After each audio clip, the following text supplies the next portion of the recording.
Noi vi portiamo ad Oristano. Da 6 generazioni la famiglia Rocca realizza gioielli della tradizione, amuleti, orecchini, corredi ispirati al passato e riproduzioni di tesori archeologici che sono stati donati a papi, presidenti e grandi personalità della politica e della cultura. Allora siamo andati a scoprire i segreti di questa famiglia con Gaia Rau.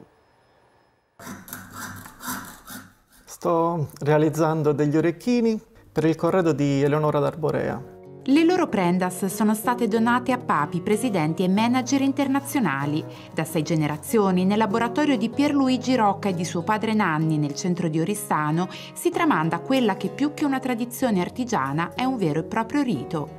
Amuleti, riproduzioni di manufatti archeologici, fra cui celebri ori di Tarros, e gioielli ispirati al passato come il corredo della giudicessa, in filigrana, granato e perle.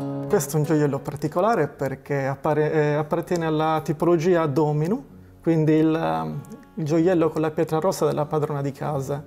E questo di solito veniva indossato dalla padrona, da Samma Sayamana alla Sartiglia, e oggigiorno lo regalano a tutte le donne che hanno delle cariche istituzionali, dei ruoli importanti nella società.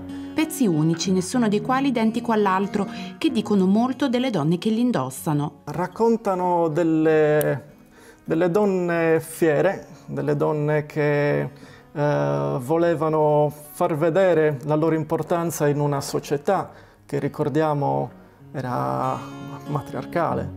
Tutto qui parla la lingua della tradizione, a cominciare dai materiali, espressione di una terra storicamente avara di pietre preziose. Le altre pietre come smeraldi o rubini erano più rare, quindi ci teniamo a utilizzare granati, madreperle, coralli, oppure per gli amuleti utilizziamo conchiglie, denti di zanne di cinghiale che caccia mio padre, oppure dei vetri salvati da totale distruzione. Una storia, quella dei Rocca, fatta di collaborazioni eccellenti, dall'ultimo film di Paolo Zucca in corso di realizzazione, ambientato nel Medioevo, fino al sodalizio ormai quasi trentennale con Antonio Marras. La prima esperienza con Antonio è stata nel 1998 a Roma, dove ha fatto sfilare alcuni miei rosari. E poi a Barumini, una sfilata fatta all'aperto, molto suggestiva, perché eravamo in periodo pandemico. Era un tragitto minimo 800 metri, quasi 1 chilometro, e che sfilavano tutte nella strada fronte a Sua Maestà il nuraghe di Barumini. Oggi questi gioielli fanno il giro del mondo grazie alle vendite online, ai turisti, ma anche a una nuova generazione di emigrati.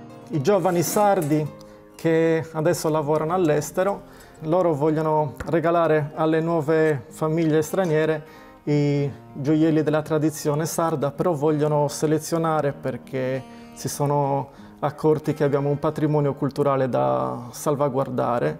Io penso che ci sia un nuovo orgoglio di essere sardo e penso che sia in base anche al livello culturale.